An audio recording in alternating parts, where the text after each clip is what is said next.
so manches noch nicht geht. Kein Komfort hat da erleichtert, so wie heute das schwere Leben. Mutter ist beim Haarschlag gestanden, wann der Vater da nach Nacht. Ihr hat wollen ein bisschen helfen, hat sie ihm streichelt und hat gelacht.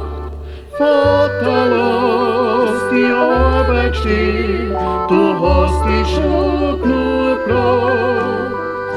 Oft warst du zum Unfall mit und hast kein Wetter gesagt.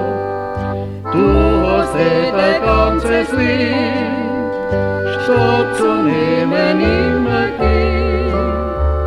Deine Hände haben gesagt für uns, die haben schon gearbeitet genug. Jetzt lass dich aus, du brauchst ja auch dein wohlverdiente Ruhe.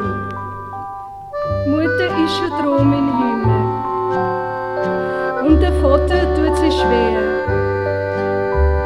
Was er früher einmal geleistet hat, geht heute nimmer mehr.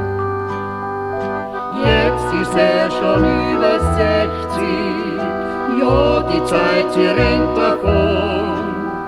Drum sag ich, jetzt sei vernünftig, geh doch bald in Pension.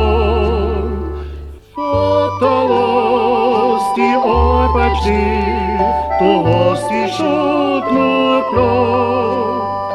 Oft warst du zum Unfall mit und hast kein Wetter gesagt.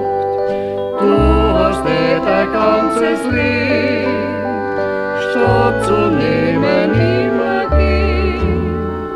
Deine Hände haben gesagt für uns, die haben schon Arbeit genug.